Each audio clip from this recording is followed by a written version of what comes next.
Hi, thanks for watching. How are you doing today? I'm doing pretty good, thanks for asking.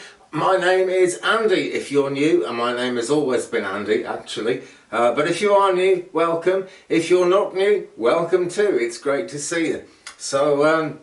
A guy finds himself a bit short on time today. The weather has been really quite bad. It was a lovely warm day yesterday, and I did a live show in a t-shirt for the first time since the winter, but today it is absolutely freezing again. Just one of those things. I guess spring is kind of half sprung, but it hasn't sprung all the way yet. No garden stuff going on today, but I'm sure I'll be able to do some of that in the next day or two over the weekend when the sun shines. For today's video, I'm going to do a 5-card reading, and I'm going to be using Tarot in Wonderland, this deck here, which is incredibly popular. And I want to talk a little bit partly about why I use this deck, and partly the sort of mystical tradition of the area that I lived in. I got a great response to the video I did about the land of Merlin just a couple of weeks ago, and we were out having a drive through Carmarthenshire, which gets its name from Merlin, because in Welsh Merlin was Mervyn, and so many centuries ago Carmarthen got its name as CLAIRVOYANCE in Welsh. Ferthin really being Merlin. The grammar changes around in Welsh a bit. It's just a different, very ancient language actually, the Welsh language.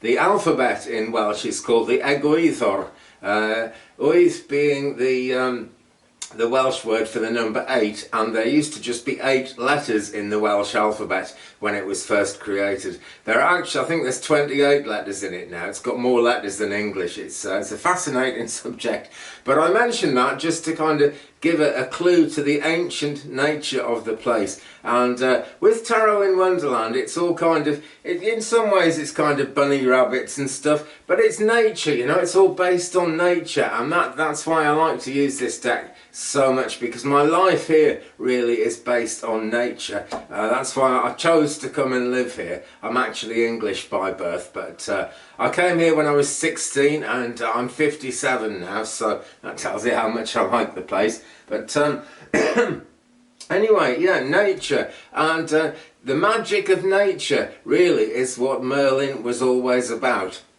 And in my videos I'm always talking about how important it is when we're trying to manifest something or carry on with our spiritual practice to ground ourselves. And people will always ask, you know, how can you really kind of get involved with the angels and the higher chakra and the Stargate chakra and actually link to all those high energies if you ground yourself into the earth? And the fact is, it actually works like a conductor. If you're grounded into the earth, then you actually channel all the wonders of the heavenly realms down to meet up with the goddess energy of the earth, and you actually get that magic flow going through you. And living here, I'm doing the gardening stuff, which I wish I could show you some of today, but hey, what are you going to do? It's just not that kind of weather, not that kind of day. But that's really what the connection is all about for me. And I just want to show this card. I actually dug through the deck to find this one. I haven't pulled this one out randomly. I dug through my, what is it? It's Ascended Masters deck by Doreen Virtue. Quite an old deck now, as given away by the fact that it's by Doreen Virtue, in fact. And this is the Merlin card. And this really is very good artwork, and it sums up for me the magic of what Merlin was actually all about and how he links the heavens and the earth together with his magic. And I say he links them, not he linked them in the past, because there's something very immortal about Merlin. Now, accounts differ. In some stories he is seen as being completely immortal. In other stories they talk about him being immortal, but then say there's a grave of Merlin. And you know, there is, somewhere in Wales here, there is actually a place that's known to be the grave, or known as the grave of Merlin. But Carmarthen itself is an amazing place, and one day soon, actually next time I'm in Carmarthen, I'm going to sort of attach my iPhone to the front of the car, and we'll get some footage of a little roundabout. It's hardly anything. It's a roundabout in the road, and it's one of those tiny ones. It's just a round blob of paint. and you go around it to get through Carmarthen to the shops. And that's actually the Royal Oak Roundabout, and it got that name because long before it was a little blob of paint in the road, it was this massive oak tree, the Royal Oak, and that oak is thought to have been planted by Merlin. And if I can get permission, there's a museum, and I'm going to see if I can get in there, because they've actually still got the Royal Oak in there. The legend is that if that oak tree is ever taken away from Carmarthen, Carmarthen will flood. And actually, Carmarthen did flood the year they dug it up, even though it's still there and they've kept it in a museum. So the legend is true, the magic is true, and the magic is absolutely real. And that knowledge of how real the magic is, and the constant reminder that I get every single time I go to the shops, I get that reminder as I go around Royal Oak Roundabout, that the magic is an absolutely real thing. And I think we all need something to cling on to, really, because we're all spiritual people. I guess if you weren't a spiritual person, or at least someone who had an interest in spiritual things, you wouldn't be at all interested in this channel, which, you know, I'm a tarot reader, I'm an oracle reader, I dare to call myself a healer. You know, you just wouldn't be interested if you didn't have something of that about you. And yet we live in a world where those things are very readily dismissed, and here I am putting this video out on YouTube where it's going to be dismissed. It's bound to be dismissed by a lot of other YouTubers. I'm forever watching other people's videos where they say, oh, you know, these psychic people are rubbish, and I wish they weren't such con artists. And of course we're not, you know, it is absolutely all real, but you have to be lucky enough to actually be drawn into it and have some experiences with it for it to become real. And this again is something about mediumship. Whenever people thank me for the mediumship and the card readings that I do on the live videos, I'm forever saying, well, it's my spirit guides who are, you know, really the people to thank. And I always thank the people who want messages, who ask for readings, and who watch the videos, like yourselves. Thank you. Because if I didn't actually have that interaction with other people on the other side of the spiritual spectrum, I wouldn't really know what I was doing, you know, all the stuff I say, all the things I hear, without other people to say, oh yes, that means something to me, or yes, that person you're describing is, excuse me, that person you're describing is a relative of mine who's gone to the spirit world. I wouldn't know what it was. I'd have no idea what I was seeing and hearing. I'd probably just think I was mad, like I did when I was a child, actually.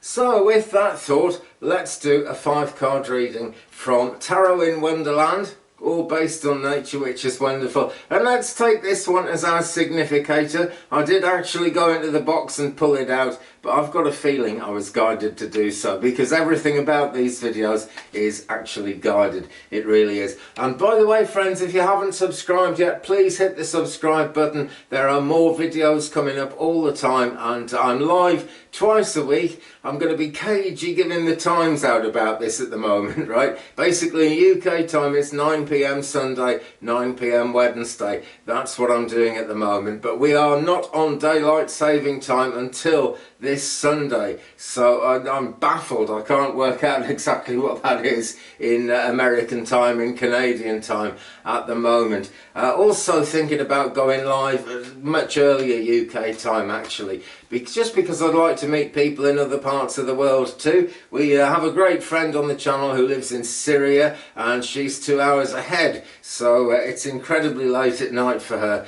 when I do the 9 PM stuff. So I'm thinking about changing, and the channel's going to be evolving all the time, but I'll never stop doing those live sessions at the times I'm doing them now. That seems to work really well. And also there are always more videos coming up. I've been a bit remiss in that just lately because it's March, and it's just like I've got to be the mad March hare. I've got to go out there, I've got to plant things, because if stuff doesn't get planted and if the garden doesn't get dug and prepared in March, then it's just useless for the rest of the year if I don't do it now.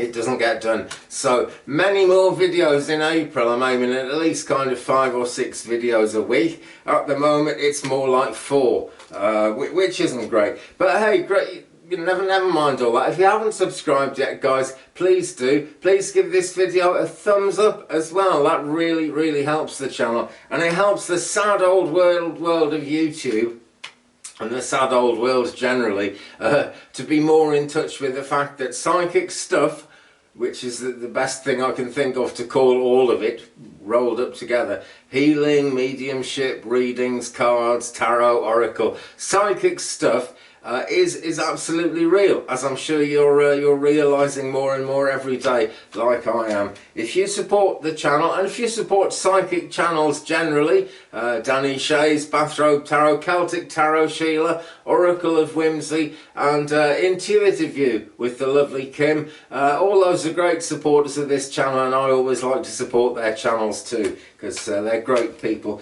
Thumbs up, subscribe, and you kind of just, you just big up the YouTube psychic movement a bit, which is fantastic. Anyway, I've had a shuffle. Let's count out 1, 2, 3, 4, 5 cards from the top of the deck as I shuffled it. And again, our significator here, energy healing, and the card is Merlin. So we're looking at that link, that energetic link. You can pick a card, you can pick all 5. I'm going to strongly suggest picking all 5 on this one, guys. This feels like a definite sort of reading that's got a story from card 1 to card 5. But it's 1, 2, 3, 4, 5. That's the order I'm going to do them in. So what, my friends, is card number 1, I hear you ask?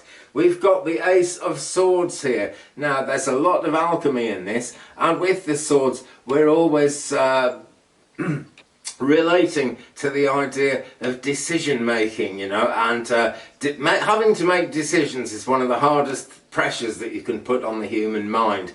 You see it most in TV shows, I think, where you've got to answer a question to win like $1 million or whatever it is.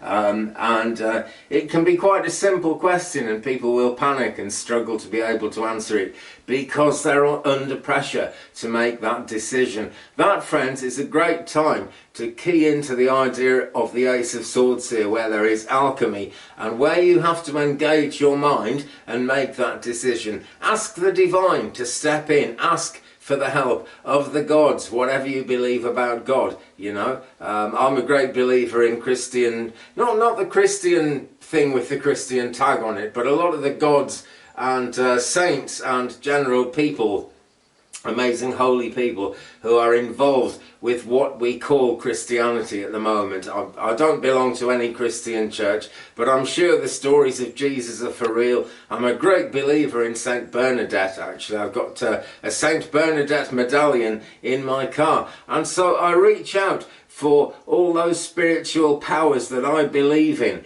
when I need to make a difficult decision. So as card number 1, there's a decision to be made, and in terms of what we're talking about, friends, is this a decision for you? Have you maybe already made that decision? Do you need to strengthen up that decision? Maybe that's the question this card poses.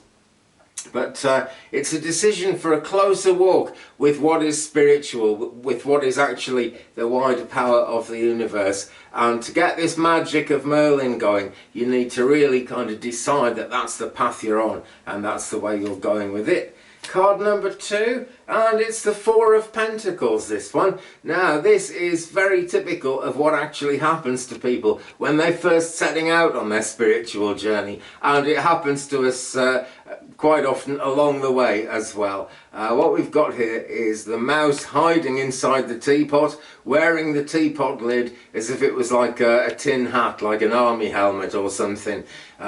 Because we do get shot at from all sides, there's no doubt about it. YouTube itself is quite guilty of that sometimes, I often feel. But we get shot at from all sides by people who think we're fakes. And I don't know how anyone could say you're a fake if you're someone who believes in this. But people will always call it fake, because it's a kind of knowledge that it's not meant to be hidden, but people keep it hidden from themselves by always wanting to turn away from it, always wanting to believe that it's not real, because they just, their minds aren't big enough to take it in.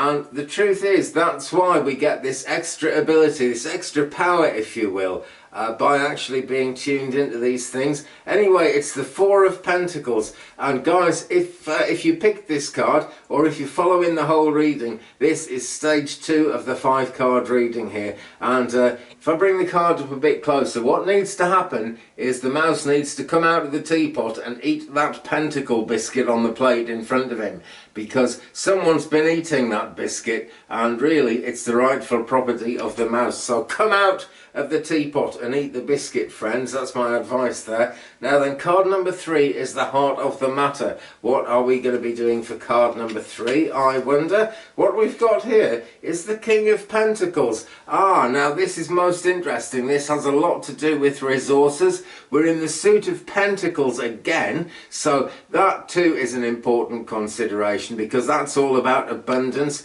Some people associate the Pentacles with money. I do too. It's definitely one of the most powerful forms of abundance, if you can drum up the money to actually do things and make things work that way. In this world, money is power, it has to be said, and people often feel that money that way is the root of all evil.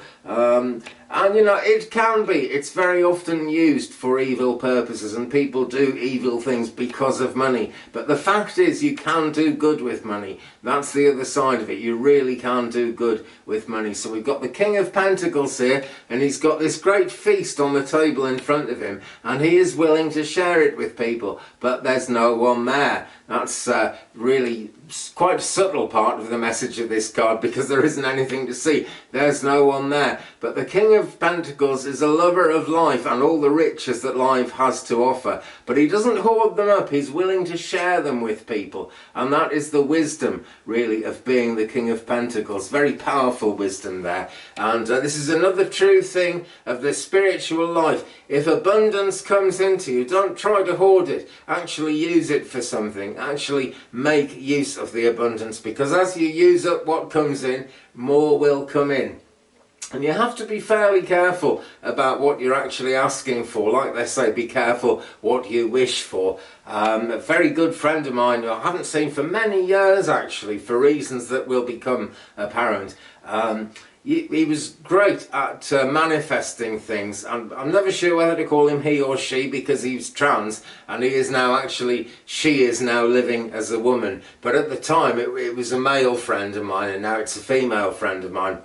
Anyway, Paul, as he was then, ran a crystal shop very successfully, and he was great at manifestation, but he would just blow the money constantly. He would give it away to friends sometimes, but he would never really give it away charitably or anything like that. He would give money to people who already had money, because he thought that was going to kind of keep the flow of abundance going. But he blew so much of it that it just dried up. The shop closed, and this was in 2012, which was a time when many of us thought the world was going to end. But whatever we thought then, we certainly knew that it was epoch-making change that goes along with 2012. And that's really what it was all about. We all had to face our demons, face our fears, and that's what actually happened to Paul. Although, you know, he is living successfully, she is now living successfully as a woman, and I can see that that's what she was always meant to do, but it was the whole abundance thing crashing down around her feet that actually pushed her forward to make that change. So in some ways it's been very positive for her, but it became very difficult for her to manifest wealth, because she'd manifested loads of it and blew it. So use those resources wisely, share them with friends, be charitable wherever you can. Okay, super important there. And yet again, see, if we go back to the significatory Merlin card that we've got here, he's reaching up to the gold of the heavens, and he's drawing it down into the ground that he's standing on, the ground that he's actually grounded in. So that's the heart of the matter, the middle card. Card number 4, as we move forward. We've got pentacles everywhere today. Goodness me, this time it's the 7 of Pentacles. Steady progress. Great stuff, you know, work coming in, work getting done, a difference being made every day. And for some reason, as I pull this card out, not only am I drawn to that, I want to say you can take baby steps along the spiritual way. You know, it takes time for the human mind to really get the hang of things. As long as you're actually taking those spiritual steps, then you will be in the flow that really matters, and you will that way make progress, friends. We've got the raven up in the tree there, so it's not all that simple, you know. Ravens symbolize lots of different things, not least the idea of death, and sometimes we have to not necessarily kill off the old part of our life, but we have to shut the door sometimes on the old part of our lives in order to actually move things forward. Whoa, someone loves me. Oh, someone's trying to sell me a website. Never mind about that. Okay, they're not going to get very far with that. So guys, anyway, take baby steps if you need to. You don't have to rush at this and make it all happen at once. No way. You know, the spiritual powers will most certainly smile on you as long as you're in that mindset that you want to keep going, you want to keep moving. Another thing in this card, if you look closely, the tree has got a very, very narrow trunk because it's planted in a tiny hole in the garden. Sometimes you've got to uproot the tree and plant it somewhere better where it's got, you know, much more access to soil and the roots can really live. And on that note, remember the whole thing of grounding, friends. That is super, super important. Let me take a quick drink. And what have we got then for card number 5, the outcome card? Well, this time it's not a Pentacles card, this time it's a Cup card. It's the Queen of Cups. There she is, sitting there resplendently, but I don't know how well it shows in the camera, but she's not looking entirely confident here, guys. She's staring at the cup, and the Suit of Cups is all about desires, things we want, things we long for, not just kind of, you know, small things we want that we can eventually achieve at fairly low cost. But the big questions of life, the things we're all going for. Excuse me. Some people are trying to manifest their dream relationship. Some people are trying to find a better place to live. And, you know, whatever it is that you're striving for that's worldly, no problem. You know, the spiritual powers are actually there to help us with that. Because the spiritual powers are actually of this earth. That's the thing. What Merlin's doing here is making a very natural connection and drawing down the magic that needs to be drawn down into the earth. And he did it so powerfully that you can still feel it in this part of Wales. It's amazing how... I mean, for example, right, this isn't the easiest place to grow vegetables in a garden, but I've had loads of success with it because I always Reiki my plants and just touch them. And I feel this electric spark as I touch the plants, you know. So it's that kind of thing, you know, the energy is very, very magical. And because Merlin drew so much of it down into this area, it's become a very powerful area. But in terms of nature, but only if you actually get your manifesting head on, which is what I'm always telling people to do. So guys, get your manifesting head on. Don't just sit here staring at the cups like the Queen of Cups is here. Be kind of queenly about it. I'm talking about the divine feminine. You don't have to be a woman to actually do this. It's not gender specific at all. But think of those queenly values, you know, being quite authoritative and sort of quite gentle as well. A bit like the steady progress we saw in the Seven of Pentacles, just as card number 4 there. As you move forward, you can take gentle steps with it, you really can. And the Queen of Cups in this deck is a very gentle soul, actually. This deck is based on Alice in Wonderland. And, oh, look, here we've got a cat visitor. Say hello. Ta-da. Oh, I've forgotten. I always forget when cats get involved because I like cats so much. Where are we? Yeah, Alice actually helps the Queen of Cups to brush her hair in one of the other cards. You know, she's really... The Queen of Cups really isn't a terribly confident character, but she has got it all going for her. And as an outcome card, I think that's very poignant, actually, and very... pertinent to what we're talking about here, because however much spiritual success we have, there will always be people around us, naysayers if you will, people trying to tell us we're crazy, we're mad, it can't possibly work that way. Well, that's their tough luck, that's them missing out on something big style. All we can do And there's really no point in trying to persuade those people. All we can do is keep going and doing our best. Occasionally someone will say, well, I don't believe in mediums, come on, convince me.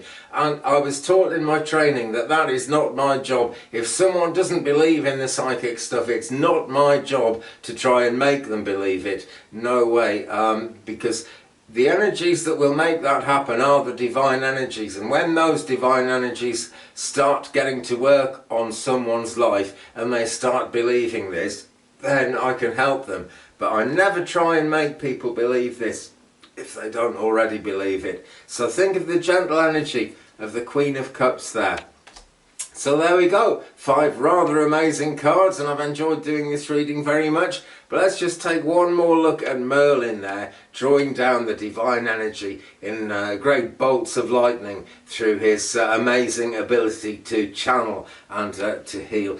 The card itself says energy healing, and of course that brings healing to us in the way we so often think about healing, but it's healing the whole earth really, and the energy itself is healing together. Another early thing from my my spiritualist training was I once asked my guides, what is my main purpose as a medium? And the answer I got was healing together.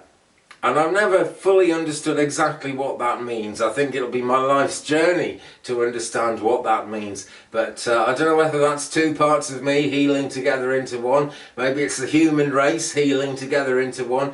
Or maybe it's the energy healing itself. Who knows? But whichever way we look at it, healing is an absolutely fantastic thing.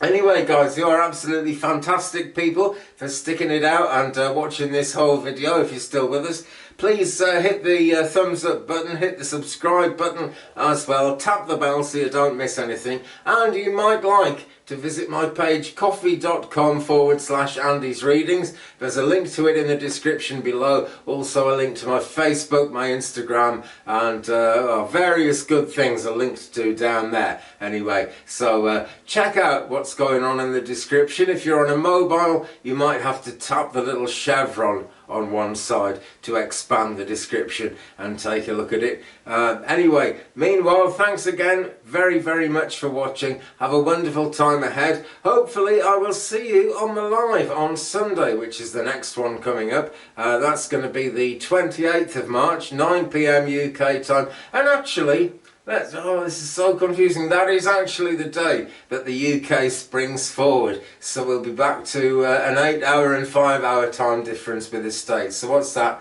9 PM. That's going to be 1 PM Pacific time and 4 PM Eastern time. There we go. I finally got it. I haven't worked it out in mountain time yet, but I'm sure I will. Thanks very much for watching, folks. All the very best to you. Have a great time going forward. Love and light and blessings and peace.